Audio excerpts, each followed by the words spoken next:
Sud Radio, le 10h midi, mettez-vous d'accord, Christine Bouillot. Et avec vous également, vous n'hésitez pas à réagir sur nos réseaux sociaux et nos débatteurs qui s'installent. Et le débat a déjà commencé. C'est dire si tout le monde est en forme. Sophie de Menton, bonjour Sophie, bonjour, chef d'entreprise et présidente du mouvement éthique. Alexandra Spinner, bonjour Alexandra, ça va bien? Bonjour. Et enseignante, Jean-Christophe Gallien, politologue et conseiller en communication. Bonjour Jean-Christophe. Et une première pour vous, un Haut-Pyrénéen, Benoît Mournet. Bonjour. Bonjour. Vous êtes Mournet, député de Renaissance des Hautes-Pyrénées. Vous n'êtes pas président des Hautes-Pyrénées. Pas encore. Vous n'allez pas prendre, pas tout de suite. C'est votre première dans cette émission. Merci d'être là. Il est dans la cage aux fauves. Voilà. Alors, malheureusement, c'est un bilan qui s'est alourdi à l'instant. Donc, 5 morts depuis le début à 5 morts. Donc, en Nouvelle-Calédonie, un deuxième gendarme a été tué. C'est ce qu'on apprend à l'instant. Ce bilan qui s'alourdit en Nouvelle-Calédonie avec l'état d'urgence qui a été décrété. Visiblement, les tensions sont toujours là. Il y a des questions d'ingérence étrangère. Le chaos en Nouvelle-Calédonie, comment en sortir? Un conseil de sécurité a lieu en ce moment à l'Élysée. C'est vraiment un sujet extrêmement grave et qui replonge aussi, c'est la question, la France dans cette spirale de la violence, en tous les cas, qui domine absolument tous les sujets, puisqu'en parallèle aussi, toutes les polices de France continuent de rechercher le commando et le trafiquant qui a été extrait avec deux gardiens de prison qui ont été tués, donc c'était mardi. Est-ce que la France est submergée, ce narco-État que l'on peut lire effectivement dans le rapport du Sénat. Si on arrive à trouver le temps, la RATP, on va en parler. Alors je vois Sophie qui me regarde et qui sourit. J'adore. Parce que la grève gourmand. Sophie de Menton. Jean Castex qui nous dit ce matin qu'a priori les grèves n'auront pas lieu cet été. Un accord a été trouvé avec les agents de la RATP. Est-ce qu'il faut les croire? Est-ce qu'il faut le croire? Est-ce qu'il faut aussi monnaie? D'accord. Et puis autre sujet qui va régaler Sophie, c'est faut-il permettre aux salariés d'auto-déclarer leurs petits arrêts maladie? Mais ça c'est pour libérer du temps des médecins généralistes. Est-ce que c'est une bonne idée selon vous? Voilà les sujets qu'on devrait avoir le temps d'aborder tous ensemble. On va commencer avec vos coups de cœur et vos coups de gueule. Benoît, pour votre première, vous démarrez avec un coup de cœur. Wow. Allez. Oui, écoutez, je voudrais parler d'un sujet qui concerne toutes les familles, qui s'appelle sur la santé mentale. Nous avons travaillé avec beaucoup de députés et en transpartisan à une proposition de résolution et une proposition de loi sur ériger cette cause en grande cause nationale 2025. Semaine prochaine, 22 mai, se tient un colloque à l'Assemblée nationale. Le ministre de la Santé va ouvrir un conseil national de refondation sur le sujet. Donc moi j'invite chacune et chacun, parce qu'évidemment et heureusement tout le monde n'est pas touché par un trouble psychique, mais tout le monde est concerné par la santé mentale et il y a des mesures de prévention, de premier recours et de soins qui sont à prendre. Oui, oui, parce quand on a mal aux dents, on va chez le dentiste, mais Absolument. quand on s'est cassé le poignet, on va chez le médecin. Et bien quand on est confronté. Il va y avoir quoi dans tout ça? Qu'est-ce qu'on va inciter au niveau des Français? Si vous voulez, c'est qu'il y a des plans pour les jeunes, par exemple. Entre les premiers symptômes et le moment où vous êtes diagnostiqué, il se passe 10 ans. Il se passe 10 ans pour diagnostiquer, il se passe 10 ans de plus pour accepter la maladie. Donc c'est beaucoup trop long. C'est 160 milliards d'euros par an de coûts directs et indirects, liés surtout aux pertes de productivité du travail.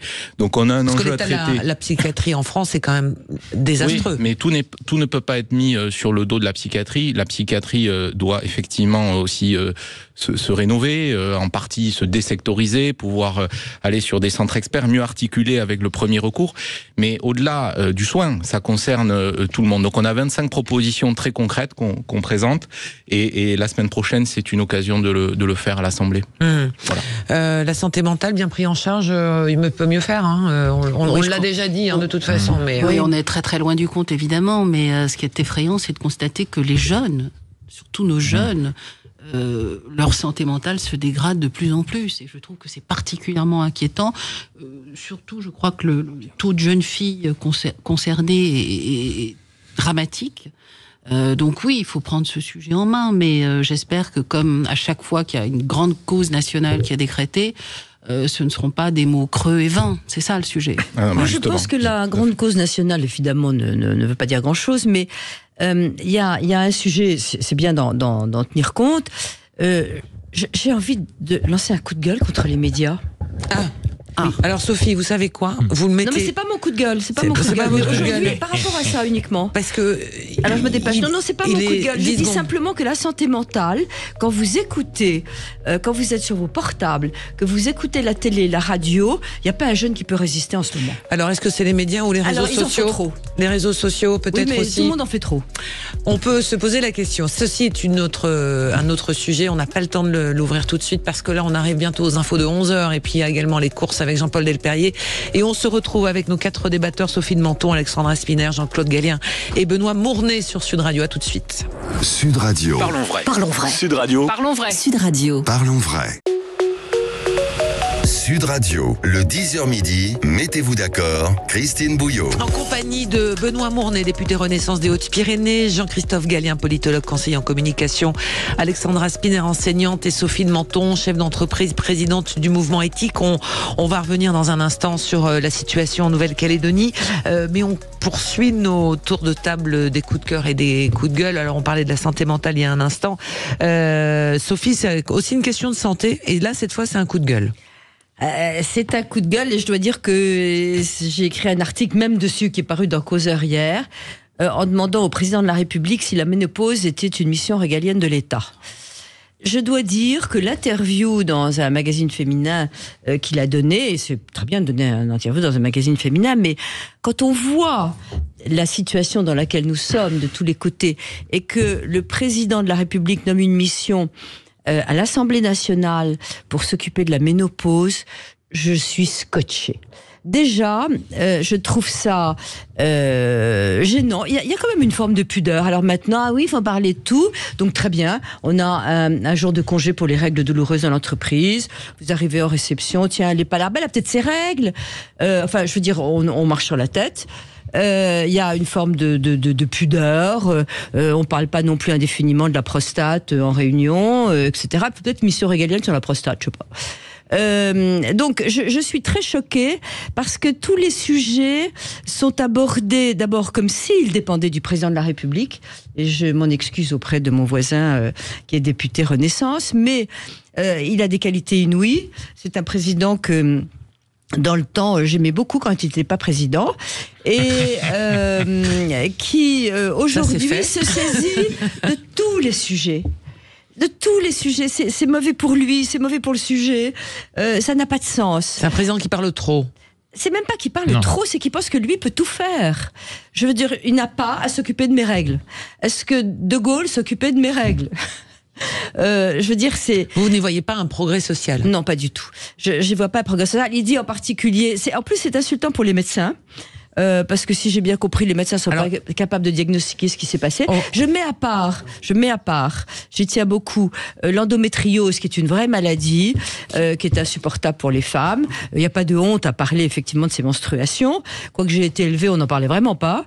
Et qu'il y a à ce qu'il n'y ait plus aucune pudeur sur aucun sujet, que ce soit sexuel, que ce soit médical.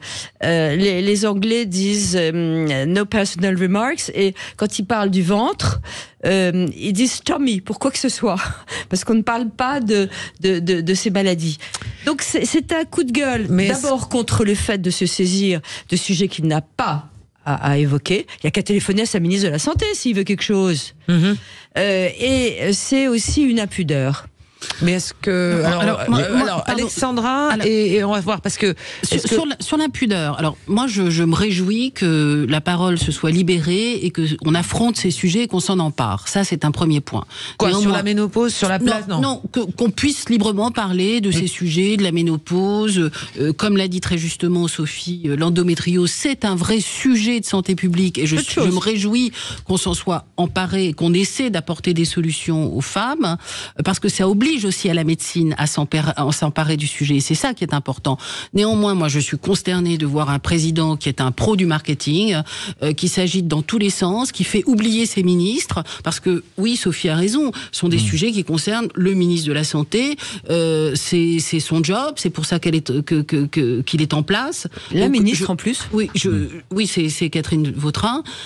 Donc, moi, je suis assez consternée de voir un président qui se mêle de tout et de rien, là où tous les grands sujets qui nous concernent sont en déliquescence complète. Et c'est ça qui est inquiétant. Et à l'Assemblée nationale, vous êtes d'accord ? Alors attendez. Oui, mais c'est ce qui a été dit, présenté tout à l'heure en coup de cœur par Benoît, c'est-à-dire que autant la ligne, on le disait tout à l'heure hors antenne, il y a une ligne de fond dépressive dans ce pays qu'il faut traiter, c'est-à-dire qui est un sujet pour le coup qui dépasse le sociétal, qui est un sujet culturel, qui est un sujet de fond économique, qui a besoin de moyens, qui a besoin d'être abordé, qui lui traverse, c'est ni homme ni femme, c'est tout le monde. Là pour le coup, et c'est les jeunes en particulier. Les jeunes, donc ça doit nous préoccuper. C'est les jeunes, c'est très très important. Moi, je partage sur l'autre sujet, évidemment. moi je suis assez d'accord sur l'idée qu'on puisse s'exprimer, même s'il est le président de la République, dans un magazine féminin et qu'il vienne apporter. Par contre, que ça devienne une mission.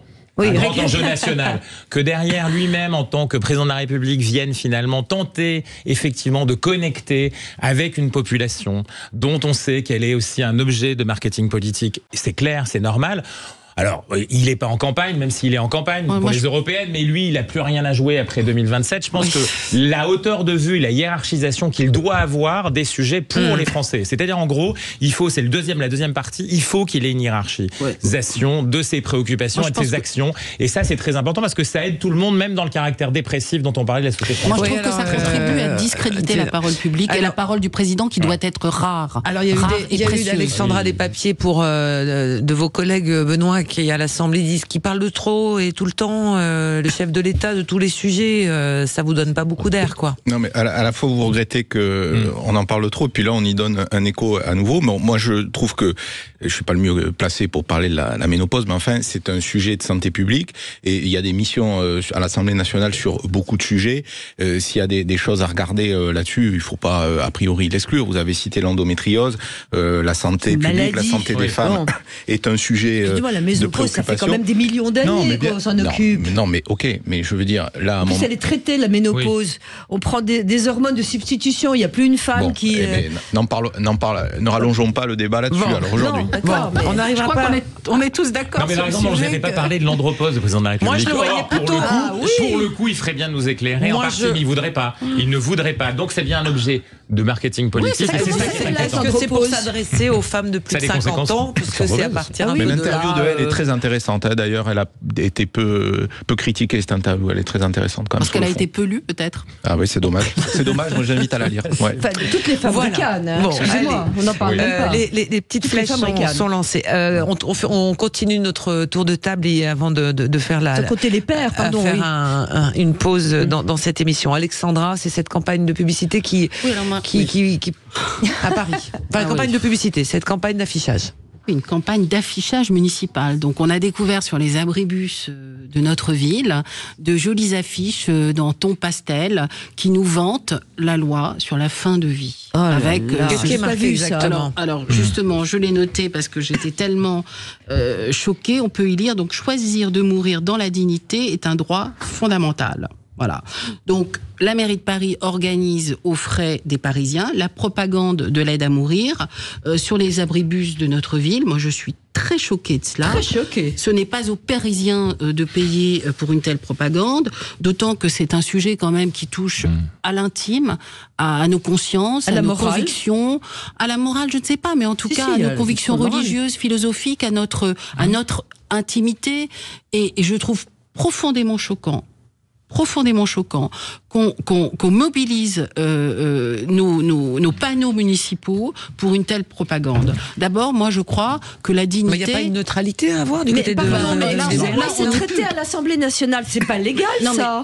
On n'a pas le droit de faire de la pub pour quelque chose qui est traité sur le côté légal, je ne sais pas, en tout cas. En fait, c'est une campagne d'influence payée avec les deniers publics. C'est là où vous avez raison. Est-ce qu'on a le droit ? C'est-à-dire que Madame Hidalgo, qu'elle intervienne dans le débat public et qu'elle vienne dire et qu'elle répète, éventuellement elle organise une manifestation autour de l'Assemblée nationale si elle voulait montrer quelque chose et avec un peu de courage se présenter. Là, elle utilise de paravents publicitaires et ses propres panneaux. Donc en réalité, c'est les panneaux de la ville. C'est-à-dire que ces panneaux qui sont utilisés sont les panneaux dans lesquels il y a des campagnes publicitaires de la ville régulières qui annoncent ce qui se passe à Paris, dans les quartiers, dans les arrondissements, ainsi de suite. Là, c'est une campagne d'influence influence politique, mais aussi culturelle, mais aussi sociétale, mais aussi presque religieuse pour certains, qui vient sur le débat public influencer un processus en cours à l'Assemblée nationale. C'est pas illégal, mais c'est un peu abusif. Si je peux finir. Alexandra, pardonnez-moi. Sur l'aide à mourir, c'est quand même, il faut le rappeler, ce que font depuis toujours les soins palliatifs. Voilà. Et donc la dignité, c'est de vivre dans la dignité. On peut pas avoir ce débat sur des abribus. C'est indigne. Moi, je suis très choquée. En plus, il y a un véritable dévoiement du lexique. Voilà, il y a pas là les soins palliatifs, c'est aider à mourir dans la dignité. Là, la loi qu'on va nous proposer, on n'est plus du tout dans ce cadre-là, il faut le dire. Et je suis assez d'accord avec vous. Pour le coup, c'est pas une compétence de la ville. Et dans ce débat qui a cours en ce moment et qui va prendre du temps, plus d'1 an avec 2 allers-retours à l'Assemblée et le Sénat, il y a au fond 2 humanismes qui s'affrontent.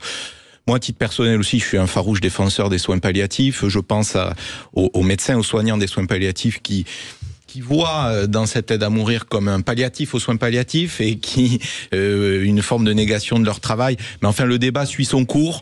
Vous avez raison, c'est pas un sujet municipal pour le coup. Dernier commentaire. Sur le fond, c'est ça qui est embêtant. C'est-à-dire que le fond, c'est un débat de société. Il y a 2 humanismes en effectif. Il y a ni plus ni moins l'idée qu'on peut aller vers ce qui est proposé là ou ce que Alexandra dit. En gros, on est sur quelque chose, en tout cas, qui ne doit pas s'exprimer publicitairement en termes d'influence. Qu'elle prenne la parole dans elle et qu'elle vienne dire je suis contre, qu'elle aille dans les causeurs, qu'elle dise oui, ça, on ne peut pas lui reprocher en tant qu'acteur politique et tout. Mais qu'elle l'utilise et qu'elle prenne en otage l'espace public, ça n'est pas possible. Ce ne sont pas les affaires municipales et ce n'est pas une information. Ce n'est pas une information. Le réalisateur nous dit qu'il faut faire une petite pause. Pardonnez-moi, on se retrouve dans un instant. On finit notre tour de table et on va s'intéresser à la situation qui se passe actuellement en Nouvelle-Calédonie. Sud Radio, votre avis fait la différence. Sud Radio, le 10h midi, mettez-vous d'accord, Christine Bouillot. Alors un débat qui continue hors antenne, avec Sophie de Menton, Alexandra Spinner, Jean-Christophe Gallien, Benoît Mournet. Alexandra, on parlait de cette campagne d'affichage dans la ville de Paris sur la question de la fin de vie. Oui, sur la question de la fin de vie, qui est une question éminemment importante et très intime. Et je trouve que ça ne peut pas être. Cette loi, c'est quand même une rupture anthropologique majeure dans notre société, qui doit faire peut-être l'objet d'un vrai débat, mais en tout cas pas sur les affiches municipales. Allez, ça se déroule en ce moment à l'Assemblée nationale de toute façon, et on aura l'occasion très certainement d'y revenir. On revient dans l'actualité. Que le juriste explique que ça s'appelle de la propagande, et que ce n'est pas légal dans l'espace public pour une promotion, alors que le projet est en cours. Affaire à suivre. Nous nous intéressons à cette situation chaotique, je vous le disais en introduction de cette émission. Donc on est à 5 morts aujourd'hui, bilan qui s'est alourdi donc avec un tir accidentel qui a causé la mort d'un 2e gendarme. C'est ce que nous apprend Gérald Darmanin. On parle de la Nouvelle-Calédonie. Jean-Christophe, vous vouliez nous parler de ça parce que on est tous un peu sidérés de voir tout d'un coup ce caillou, enfin ce qu'on appelle le caillou, s'embraser de telle sorte. C'est mon coup de gueule, il était évidemment pour ce qui se passe et sur la racine d'où viennent ces incidents. En fait, en réalité, on a un processus qui a été mené par la France depuis les accords de Nouméa en 1998, faut se rappeler, qui prévoyait effectivement un changement, on va dire, de manière de fonctionner de la Nouvelle-Calédonie, avec beaucoup de transferts de compétences, et puis le gel finalement d'un corps électoral.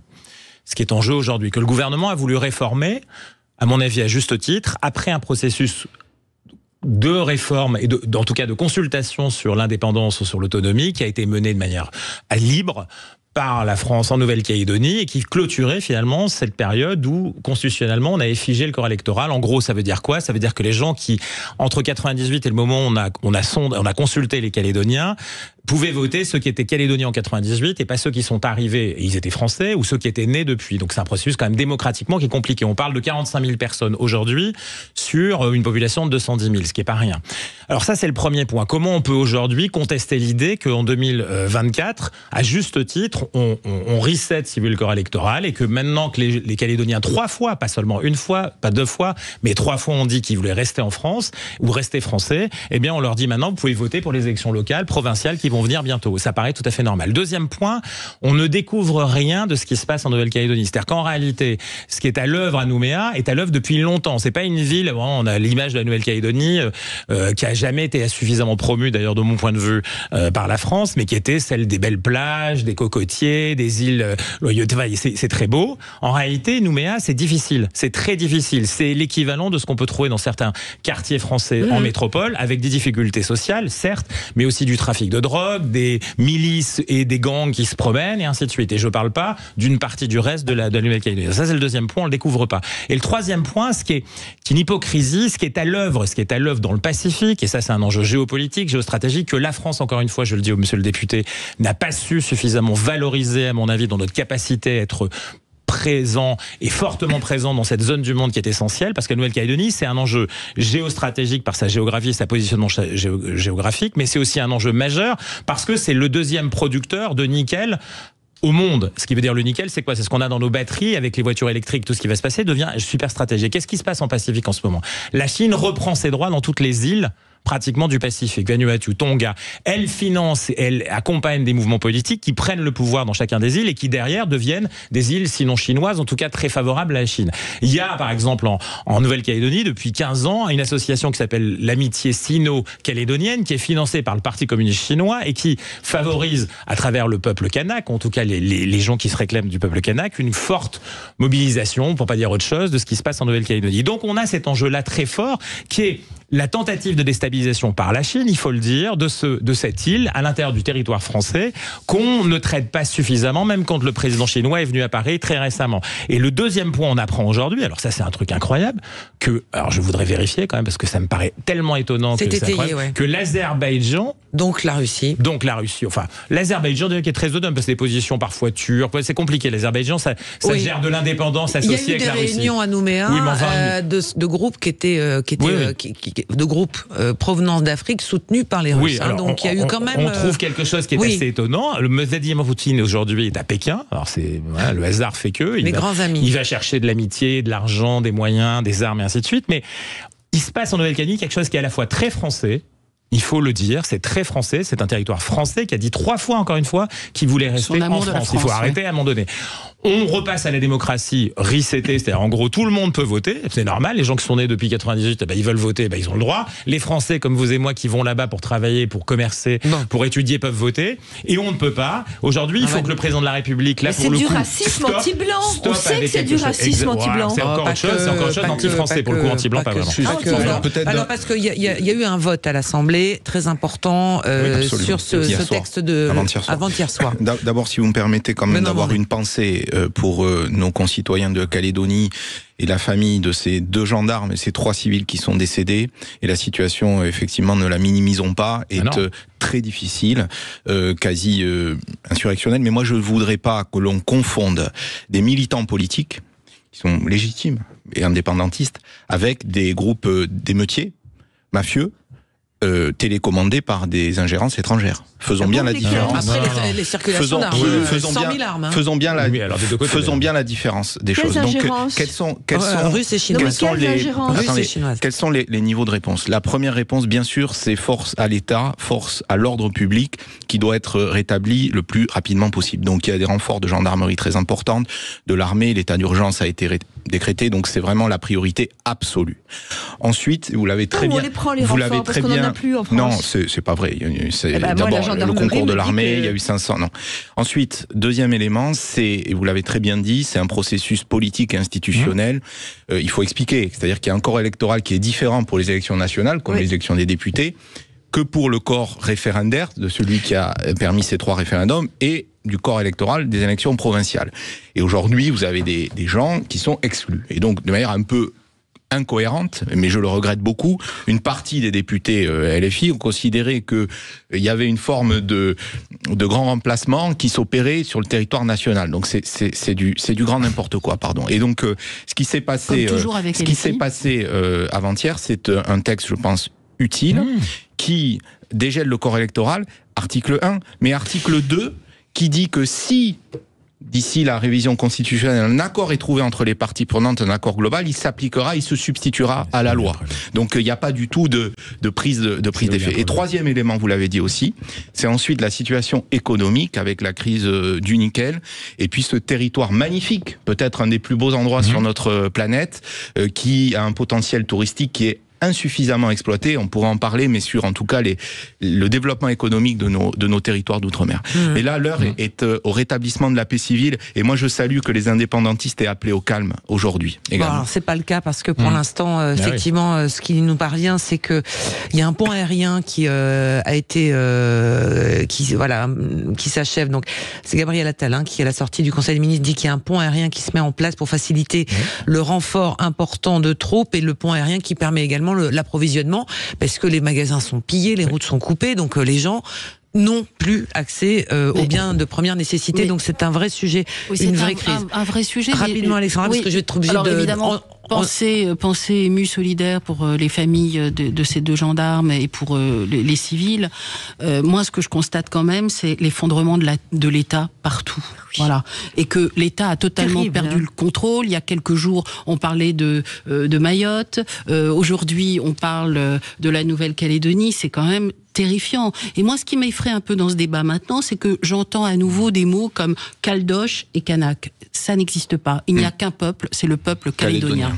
Allez, on s'arrête et on continue de débattre de ce sujet. Il y a d'autres axes. Est-ce qu'il faut, par exemple, faire une pause pour pouvoir ramener tout le monde au calme dans ce débat parlementaire qui a lieu en ce moment, cette réforme? À tout de suite sur quoi. Oui. Sud Radio, le 10h midi, mettez-vous d'accord, Christine Bouillot.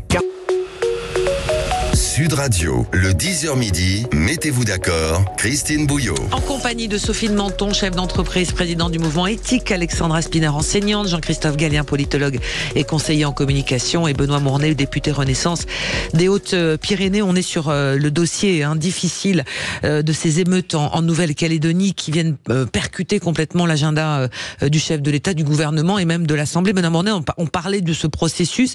Question pour ramener le calme d'abord, avant de discuter de tous les par strates de tous les problématiques qui viennent aujourd'hui et qui remontent à la surface de ce qui se passe en Nouvelle-Calédonie. Est-ce qu'il faut mettre en pause cette réforme du champ électoral? La priorité absolue, c'est le rétablissement de l'ordre public, mais le président de la République a annoncé, avant même le vote de l'Assemblée, qu'il ne convoquait pas immédiatement le Congrès. Toutes les parties prenantes sont invitées à Paris. Le ministre de l'Intérieur y est allé presque une dizaine de fois également, pour en effet essayer de trouver un accord global entre les parties prenantes. Mais on ne peut pas renoncer à la démocratie. Si vous me dites, est-ce qu'on met en pause le processus, on ne peut pas renoncer à la démocratie avec des gens qui sont là et qui ne peuvent pas participer. Mon collègue Nicolas Metzdorf, il est là depuis cette génération, il ne peut pas participer aux élections provinciales. Donc là, il y a un sujet. Sur les élections locales, la démocratie doit toujours gagner face à la violence. Mais si vous me dites, est-ce que il faut effectivement réunir les parties prenantes, trouver les voies du dialogue pour en sortir, bien sûr, c'est d'ailleurs ce que prévoit la loi. Jean-Christophe. Oui, on peut pas se permettre de tirer un trait là-dessus. Il y a un processus qui a été long, très bien tenu, très ouvert, hormis le 3e référendum qui a été boycotté par une partie, celle des indépendantistes, pour des raisons qu'on peut expliquer ou pas expliquer. Mais en réalité, le processus a été très bon, très long. Ce qui manque en Nouvelle-Calédonie, et c'est le vrai dossier. Le vrai dossier, c'est de sortir de quelque chose qui n'est pas avec une vision, avec une direction. On a le nickel, on a un patrimoine naturel exceptionnel, on a une position géostratégique incroyable. On a face à nous la Chine, mais aussi l'Australie, la Nouvelle-Zélande, une partie, on en parlait, d'acteurs extérieurs qui sont là. La Nouvelle-Calédonie, c'est un potentiel inexploité, totalement inexploité, qui devient du coup une punaise qu'on se met dans le pied, plus que ça encore, parce qu'on mange sur des braises très chaudes et qui se sont réchauffées récemment. Et le président de la République, du coup, il a les pieds dans le feu, il marche sur quelque chose qui est très brûlant, comme à Mayotte. Et c'est comme si on ne savait pas gérer ces territoires exogènes, ou en tout cas qui sont la France là-bas, et qui sont la France avec du potentiel, qui sont la France qu'on pourrait améliorer en termes de liaison avec nous, améliorer en termes de développement touristique, améliorer en termes de développement économique, et ainsi de suite. Et aujourd'hui, on en est encore à gérer l'après d'un processus institutionnel qui condamne quelque part ces économies, ces sociétés à vivre en permanence dans la division, voire la sécession d'une partie de leur propre territoire. Je pense aux îles Loyauté par exemple. Donc on doit arrêter avec ça. Le président de la République, à mon avis, devrait avoir une initiative sur ce terrain, non pas de geler un processus, mais d'activer quelque chose de différent, économique, géopolitique. Est-ce qu'on n'est pas, je sais pas, c'est une question, est-ce qu'on n'est pas dans la colonisation finalement? Pas du tout, parce que là, pour le coup, ce qui se passe en Nouvelle-Calédonie, il faut le dire aussi, c'est les Néo-Calédoniens qui en sont responsables. On le disait hors antenne, c'est-à-dire en gros, on vit tranquillement chez soi.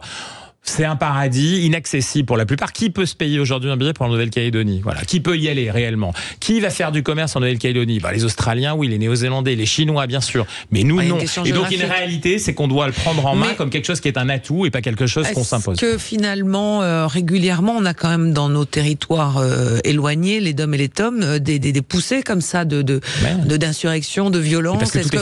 Est-ce qu'on arrive finalement à les garder? Enfin, on a Mayotte, en ce moment, c'est encore un autre sujet, mais condamné à les moyens bien sûr, mais il y a des causes profondes qui sont économiques. Moi, je le dis chaque année au moment du débat de la loi de finances. Acheter regardez, les Canaries vis-à-vis de l'Espagne, Hawaï vis-à-vis des États-Unis sont des atouts extraordinaires avec des niveaux de vie qui sont supérieurs à la moyenne du niveau de vie de leur métropole ou leur hexagone respectif.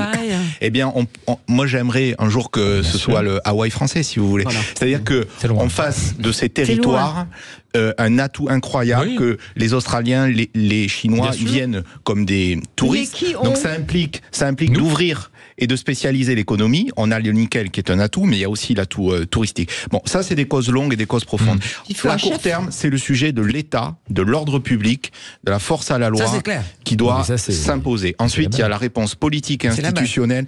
Et je voudrais dire, parce que c'est pas clair, l'article 1, c'était déjà du corps électoral. L'article 2, c'est que si un accord global est trouvé, ce qui n'a pas été le cas malheureusement depuis 2021 au troisième référendum, il se substituera à la loi. C'est pas rien. Et je rappelle que la Nouvelle-Calédonie, c'est un titre complet dans notre Constitution et qui a une autonomie quasi totale sur tous les sujets de politique publique. Alexandra et Jean-Christophe. Moi, je pense qu'il est temps peut-être que nous cessions d'organiser collectivement notre euthanasie économique. Voilà, la vérité, elle est là. Voilà un territoire absolument extraordinaire. Mais sur le nickel, c'est parce que l'Indonésie est rentrée dans le bal et qu'ils ont une concurrence chinoise. Mais alors peut-être qu'il faut s'interroger qui est le chef chinoise. C'est ça la vraie question. Si on veut faire un îlot entrepreneurial, ce qui est absolument évident avec le nickel, il faut des chefs. Qui est le chef en Nouvelle-Calédonie? Quel est l'homme fort qui gouverne, fait accepter, explique, qui est le relais avec la métropole? Qui est le chef? Je n'ai jamais entendu parler. Et qui a préfet? Mais Jean-Christophe. Oui, je crois que la clé, c'est qu'on retrouve ça partout. On a un problème dans les Antilles aussi. C'est-à-dire que si vous regardez le PIB par habitant de ces zones-là, c'est bien meilleur. Si vous êtes, qui vient, la migration dans les Antilles, c'est de Haïti vers la Jamaïque et de Jamaïque vers la Guadeloupe ou la Martinique. Donc ça vit pas mal. La réalité, c'est qu'on n'a pas un réel projet. Mais le réel projet, c'est pas simplement la métropole qui doit l'avoir. C'est aussi que les insulaires ne l'ont pas. Parce que ça va très bien pour certains business, à la fois en Nouvelle-Calédonie et aussi dans les Antilles et aussi à Mayotte. Ça vit très bien, il faut pas le croire. Ces gens-là sont très connectés avec leur zone, voire parfois avec d'autres territoires à travers le monde.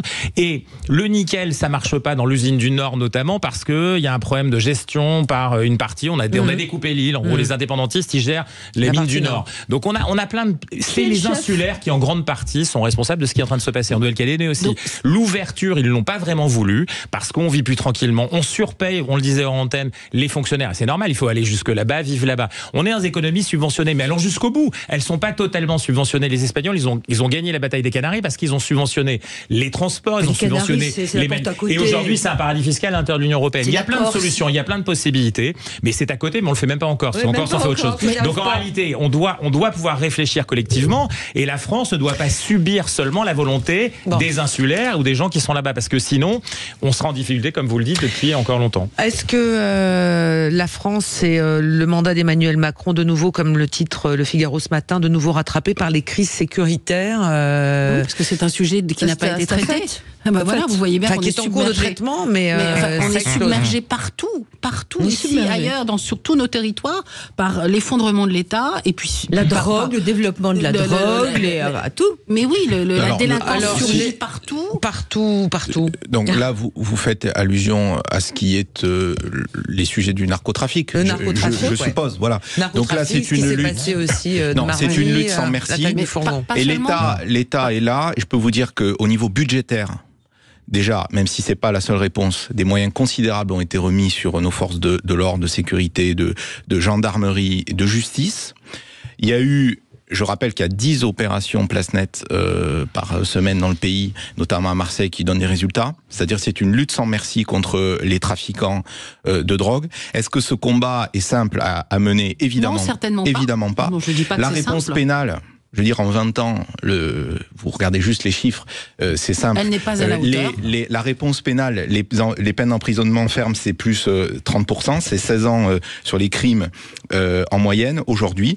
Et puis enfin... Et en plus, on veut dépénaliser le cannabis, alors on tombe sur la tête. Et puis ensuite, il y a des actions aussi sur la consommation, les familles de guetteurs. Donc voilà, donc moi d'abord, parce que là on fait allusion au drame qui s'est produit, l'État est le plus fort, retrouvera le commando, ils seront traduits devant la justice, et ce père de famille que j'entendais hier soir, je ne sais pas si vous l'avez entendu à la télévision, extrêmement digne, il demande que justice soit faite, on lui doit, parce que ce qui est arrivé à ces agents pénitentiaires est proprement scandaleux, et on est tous en deuil, extrêmement choqués. Jean-Christophe Ganel. Place Nette, c'est formidable, mais Place Nette, finalement, ça s'attaque à l'économie de la drogue d'il y a 20 ans, c'est-à-dire en gros celle de la rue, comme si on avait encore une économie souterraine, ou une économie de guetteurs, ou une économie de choux, voilà. C'est formidable, c'est très bien. La réalité, c'est qu'on est passé déjà à une économie principale dans beaucoup de géographies. Une économie principale, c'est pas une économie souterraine, c'est une économie principale qui gouverne certains territoires, voire aujourd'hui. Et aujourd'hui, on rentre dans un troisième niveau, c'est-à-dire qu'on rentre dans, non pas simplement le blanchiment, dans de l'entreprise légale, c'est les restaurants rapides, des magasins, des choses comme ça, mais aujourd'hui dans le blanchiment politique, voire administratif. Et ça, on peut pas le nier, le gouvernement le dit d'ailleurs, le sait, mais le Place Nette, il doit aller déjà aujourd'hui non pas simplement à la racine de la fabrication de cet argent, mais à l'utilisation qui en est faite dans l'économie réelle et dans l'économie politique et administrative de ce pays. Parce que sinon, on aura des mauvaises nouvelles à annoncer dans 2 ou 3 ans, voire 5 ans. Oui, on donnait le chiffre hier, le chiffre d'affaires du trafic de drogue, c'est 3,5 milliards, ce qui est considérable. C'est son utilisation. C'est un problème mondial, mais est-ce que du coup, on n'est pas, on va dire, confronté à tout un tas de sujets sur lesquels, finalement, on est démunis. Est-ce qu'on peut arriver à trouver des solutions assez simple, ou est-ce que c'est un combat, il faut préparer les populations à dire on en a pour 20 ans. Ah oui, c'est un combat systémique. Comme c'est un combat systémique. Mais 10 ans ou 5. C'est un fléau mondial, un combat systémique. La réponse, elle est dans les moyens de nos forces de police, oui, dans la réponse pénale sur le terrain. Il faut être intransigeant avec le consommateur. Alors je suis assez surprise, moi, que par exemple, si on parlait des consommateurs et des campagnes de prévention, il y a 0 campagne quasiment de santé publique autour des dangers de la drogue. On va revenir des 4 par 3. On va revenir au sujet de la santé mentale. Non, mais je veux dire, très important de développement des maladies psychiatriques. Parce que c'est idéologique. Oui. Parce que c'est idéologique. Parce qu'il y a des enfants de moins de 16 ans. Il y a une vraie tolérance au fait de fumer un joint de temps en temps. Voilà. Et que tant que... Mais là, malheureusement, on ne parle pas du cannabis. On est bien d'accord. C'est vachement important. On fait des campagnes de prévention. Le cannabis, c'est le début. Et on fait des campagnes de cannabis, c'est tout ça est extrêmement dangereux. Non, mais ce que je veux dire, c'est qu'on fait des campagnes de prévention sur les dangers de l'alcool, qui est pas quand même, enfin, je vais pas me faire d'amis, mais qui est quand même, qui a une conséquence sanitaire réelle. Pourquoi est-ce qu'on ne déclenche pas les gros moyens pour essayer, puisque le répressif ne marche pas sur les consommateurs, au moins essayer sur l'aspect sanitaire. Je renouvelle ma réponse, c'est parce qu'il y a une vraie idéologie sous-jacente qui fait qu'on n'a pas envie de s'attaquer vraiment à ce problème. Alors, parce que certains considèrent que tout ça n'est pas très grave. Jean-Christophe, pour terminer, puis on fera une parce qu'on on est au Festival de Cannes, regardez le cinéma français subventionné, très largement subventionné, lui c'est pas comme la Nouvelle-Calédonie, il existe, parce qu'il heureusement d'ailleurs, parce qu'il reçoit beaucoup d'argent public, et directement ou indirectement, lui, il n'est pas soumis, et heureusement peut-être, à une contrainte qui dirait, écoutez, la promotion de comportements justement sur le cannabis ou d'autres drogues est finalement largement retransmise dans les images de notre cinéma et de nos séries télévisées aujourd'hui. Donc c'est un vrai sujet. Vous parliez tout à l'heure de l'influence. Quand on veut traiter ce genre de sujet, il faut traiter à la racine comme le fait Placnet, mais dans la classe politique, dans la classe administrative, la police. Sophie, je suis obligée d'arrêter. Oui, on est obligé de s'arrêter. Mais ça, c'était notre époque. Et dans les mentalités. Et Alexandra, on va ouvrir le dossier spécial Sophie de Menton. Faut-il permettre aux salariés d'autodéclarer leurs petits arrêts maladie? On va terminer là-dessus. Allez, à tout de suite. Sud Radio, le 10h midi, mettez-vous d'accord, Christine Bouillot. Sud Radio, le 10h midi, mettez-vous d'accord, Christine Bouillot. Allez, oh là là, on est très bavard et on va débattre maintenant d'un sujet avec Sophie de Menton, Alexandra Spinner, Jean-Claude Gallien, Benoît Mournet. On va parler de cette possibilité de libérer du temps médical. C'est le gouvernement qui réfléchit à permettre aux salariés de déclarer eux-mêmes des arrêts maladie de très courte durée, mais avec l'instauration probable de jours de carence non indemnisables. Les syndicats n'en veulent pas, mais les propositions viennent aussi du corps médical pour libérer de la place, tout simplement, dans les cabinets médicaux qui sont parfois engorgés de gens qui veulent se faire arrêter ou qui ont un petit bobo ou quelque chose qui les empêche d'aller travailler et qui nécessite tout simplement une déclaration d'arrêt maladie. Bonne ou mauvaise idée? Excellente idée. Non. Si. Les salariés s'autodéclarent. Je répète, Sophie. Alors, attendez. Je vais s'autodéclare arrêt maladie. Mais c'est pas un salarié. C'est valable et très intelligent pour des arrêts de courte durée qui ne seraient pas rémunérés. Parce qu'on déclare, mais on n'est pas rémunéré. On a des jours de carence. Donc on a des jours, 1 jour ou 2 jours de carence, certains plus, pas beaucoup. Et moi je pense qu'on est dans un pays où l'initiative et la liberté individuelle sont bâclés, enfin, ne sont pas bâclés, tous les jours régressent.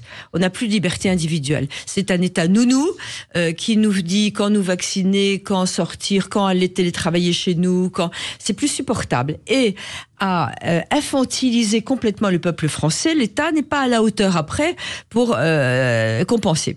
Donc oui, vous avez des règles douloureuses, puisqu'on est en plein dans le sujet. Vous n'êtes pas bien du tout, vous allez prendre 1 jour ou 2. Vous allez régler ça avec votre patron en disant écoutez, je suis pas bien du tout, je prends 2 jours et je vais m'auto-déclarer pour 2 jours. C'est 2 jours parce qu'il faut pas que ce soit des jours rémunérés, il faut que ce soit dans les jours de carence. Dans les jours de carence, je trouve que c'est une solution simple d'autonomie et qui est déclarée, transparente, et ça me paraît très bien. Alors Benoît Serre, le patron des DRH, du syndicat des DRH, dit cette proposition, ce serait un transfert à l'entreprise du contrôle des arrêts maladie de ses propres salariés, ce que lui visiblement ne souhaite pas. Il a peut-être la trouille, très bien. Moi, j'ai des patrons qui je vous téléphone parce que j'ai besoin de 2 jours, je suis malade. C'est extrêmement simple. Si le patron, de toute façon, dit non et en veut aux salariés, même si c'est le médecin, ça revient au même. Le patron lui dit écoutez, vous êtes vraiment pas bien, bon, on fait 2 jours, ok, faites votre déclaration. C'est au contraire apaiser les relations dans l'entreprise. Oui, le DRH ne doit pas avoir peur de l'arrêt du salarié. Benoît Mournet. Moi, tout ce qui va dans le sens de la confiance et de la simplification me va bien. Après, si une mesure comme ça est mise en œuvre, il faut l'évaluer. Il faut pouvoir l'évaluer. Moi, je suis pour un jour de carence d'ordre public. Ça existe dans la fonction publique. Et dans le secteur privé, c'est 3 jours, mais en fait, souvent, il est compensé. Un jour de carence pour tout le monde. Voilà, je pense que ce serait ça, la bonne mesure. Et après tout, c'est le rôle du patron. S'il a envie de compenser, de payer, il faut tester, faire confiance dans le rapport en pratique dans les entreprises entre un patron et ses salariés. Si le salarié va pas bien, il est malade, sur des arrêts de très courte durée, il n'y aura pas de sujet. Et le médecin là n'a peut-être rien à faire. Alors moi, évidemment, je suis pour la simplification. Évidemment, je suis pour la liberté. Je vous rappelle quand même que nous nous sommes autorisés à aller sortir pendant le Covid et à sortir nos chiens. Bon, petite parenthèse. Voilà. Tout le monde s'est mis à avoir des chiens. Néanmoins, ce que ça dit, alors on va voir ce que ça donne dans la pratique, mais ce que ça nous rappelle, c'est que On demande aux médecins de faire tout autre chose que leur métier. Mais oui. De même qu'on demande aux enseignants de faire tout autre chose que transmettre des savoirs fondamentaux. Oui. Il est peut-être temps que tous les métiers reviennent à leur profession initiale. Et donc, oui, plus de liberté, oui, plus d'autonomie et moins d'État. Oui, moi, je suis pour, évidemment. Jean-Christophe. Écoutez, moi je trouve que c'est effectivement, je me rejoins la libération du temps, de la décision d'ailleurs, de faire un choix de dire j'y vais pas. Les médecins, ouais, je pense que c'est aussi leur boulot de contrôler la santé. Pas pour une journée ou deux. Aussi, pour une parce journée, que non. on sait, non, pas mais, pour une journée ou deux. C'est un peu, voilà, après le DRH qui veut pas s'en occuper chez lui. On va voir l'usage qui en est fait. On voit bien que chambouler les choses dans ce pays, c'est compliqué aussi, toujours. Maintenant, moi, je pense que je suis assez d'accord sur l'idée que, voilà, souvent, c'est compensé, et c'est très bien. C'est le choix des deux partenaires. Les uns et les autres savent ce qu'ils font. Ce qui permet de libérer de l'énergie, libérer de la décision, de l'autonomie, hein, et ben, c'est parfait. Et puis, c'est enlever la tentation pour les médecins dont on ne parle pas suffisamment, qui font des arrêts de complaisance. Ouais. Or, quand vous arrêtez quelqu'un pour 1 ou 2 jours, excusez-moi, c'est un arrêt de complaisance. Parce que très sérieusement, quand on a quelque chose vraiment très handicapant, ça dure plus d'1 jour ou 2. Et si c'est vraiment, bon, effectivement, une gastro 2 jours, il n'y a pas besoin du médecin. Je veux dire que c'est du bon sens. Et si on accepte d'aborder ça avec bon sens et bonne volonté, on dégage du temps sérieusement, on empêche des arrêts de complaisance, on redonne une responsabilité individuelle aux salariés et à l'entreprise. C'est tout bénef. Et de l'argent public. Et de l'argent public. Moi, je suis libérale, c'est une décision libérale. Bah, je suis épatée parce que je me demandais à ce que vous soyez totalement farouchement opposé à cette décision. On est tous tombés d'accord. Un peu de politique fiction. JO 2024, la RATP sera au rendez-vous. C'est Jean Castex qui le dit. On est surpris, vraiment. Vous êtes surprise, Alexandra? Oui. Non, mais écoutez, avec ce qu'ils ont eu comme argent, on sait très bien ce qui s'est passé. Ils ont fait du chantage, ils ont gagné. Est-ce que c'est si scandaleux que ça? On parle de chantage, mais est-ce que c'est si scandaleux que ça d'avoir une prime concernant la SNCF? Vous voulez que je vous rappelle tous les avantages? Non, on va pas refaire. Non, mais je pose la question comme ça. Est-ce que c'est si scandaleux? Moi, j'ai envie de me réjouir que les JO seront grande fête. Maintenant, sur la SNCF, c'est un simple scandale. Ce qui la retraite est une honte. Voilà. Bon, ils ont fait du chantage, ils ont gagné. Moi, je regrette qu'on n'ait pas eu ces discussions en amont. Qu'on ait des discussions, oui, je trouve que c'est absolument normal de négocier, c'est absolument normal. Ça n'a pas été fait en amont et du coup, ça s'est transformé en chantage. Dans les boîtes privées, dans les boîtes privées, quand il y a une surcharge de travail, ça se négocie, ça, les augmentations. Mais il n'y a pas de surcharge de travail pour eux. Pour la RATP. Si. Quand même, il y a une mobilisation dans l'été. Ils vont arriver aux 35 heures au pire. Moi, perso, j'ai une confiance totale en notre Jean Castex, qui a été un grand Premier ministre, pour mener à bien c'est que ce soit une grande fête réussie. Je pense que les policiers, les gendarmes, les pompiers, les soignants, c'est son objectif, et je les conducteurs de métro qui vont être mobilisés ont envie que ça se passe bien. Ils seront de la partie. Ils ont envie de montrer aussi une belle image de notre pays et de son service public. Tant mieux. Et donc, moi, je trouve ça normal qu'il y ait une prime pour les. Ça coûte 1 000 euros. Alors à la RATP, c'est 1 000 euros bruts par agent, hein, et 70% des congés ont été supprimés, explique Jean Castex ce matin. Ce qu'il faudrait savoir, c'est vraiment ce que ça rémunère cette prime. Moi, j'aimerais savoir en face quel est le surcroît de travail. Après le fait de ne pas prendre de vacances pendant 2 mois, voilà, c'est ça l'histoire. Parce que en termes de charge de travail, quand vous avez des enfants que vous ne les prenez pas pendant l'été, tous les jours, c'est compliqué. Tous les jours, c'est 11 millions de voyageurs. Tous les jours, c'est 11 millions. Les JO, ce sera pas beaucoup plus parce qu'entre les gens qui seront pas là, etc., c'est à peu près le même nom. Mais les gens ne vont pas prendre de vacances pendant 2 mois. Chez moi, il y a beaucoup de policiers aussi, de gendarmes qui vont être mobilisés. Le 35e régiment va venir. Non, c'est plus vrai. Non, mais gendarmes, on parle de la SNCF. Tout le monde va être. On parle de la SNCF. Eh bien, moi, je trouve ça normal que les agents publics qui font un travail formidable, qui sont pas non plus payés des 1000 et des 100, aient une prime pour que tout se passe bien lors de ces JO. Il y a ceux qu'on vire à la RATP parce qu'ils ont des congés maladie pour aller être chauffeur de taxi. Là, Jean Castex est en train de dire. Ah oui, mais ça, c'est autre chose. C'est la fraude. C'est pas autre chose. C'est pas des gens formidables non plus tous, qui font un métier merveilleux. Moi, je suis tombée d'ailleurs pendant une grève à chauffeur de taxi. Je lui dis, ah là là, ça doit vous embêter la grève. Il dit, non, j'adore. Je suis chauffeur taxi pendant qu'il y a grève. Alors vous pensez bien que je suis gréviste. Il me l'a dit à moi. Oui, d'accord, mais ça reste. Je vous rappelle quand même les éternelles séquences. Non plus. Non, je vous rappelle quand même les éternelles séquences des Français qui sont privés de vacances, parfois aussi, à cause des éternelles grèves de la SNCF. On peut en parler aussi des avantages des aiguilleurs du ciel qui ont été négociés. C'est aussi, oui, mais voilà. Ils ont été très performants comme à chaque fois, parce que eux, c'est un marronnier. Eux, c'est un marronnier. Et d'ailleurs, qui décale. Aujourd'hui, ils sont à 21 semaines par an. Alors c'est pas la RATP, mais c'est normal, c'est un métier difficile, et quand on les connaît bien, d'ailleurs, il faut 21 semaines parce qu'ils se débrouillent pour que les uns et les autres se partagent les 21 semaines, donc on fait la moitié. Donc il faut raison garder. La RATP, c'est pas un bagne. En termes de, Sophie parlait de 35 heures tout à l'heure, on sait très bien, on le sait de l'intérieur de la RATP qu'on est loin des 35 heures. Donc on est dans quelque chose qui, si vous voulez, aujourd'hui n'est pas... Alors les vacances, oui, c'est une réalité. Les vacances, ça c'est une réalité, mais ça fait partie d'un événement exceptionnel, dans une situation exceptionnelle. Et quand à la SNCF, je vous rappelle qu'il a été viré, le président. Oui, il ne fera pas... Voilà. On y revient. De toute façon, il finira les JO et après, il passera la main.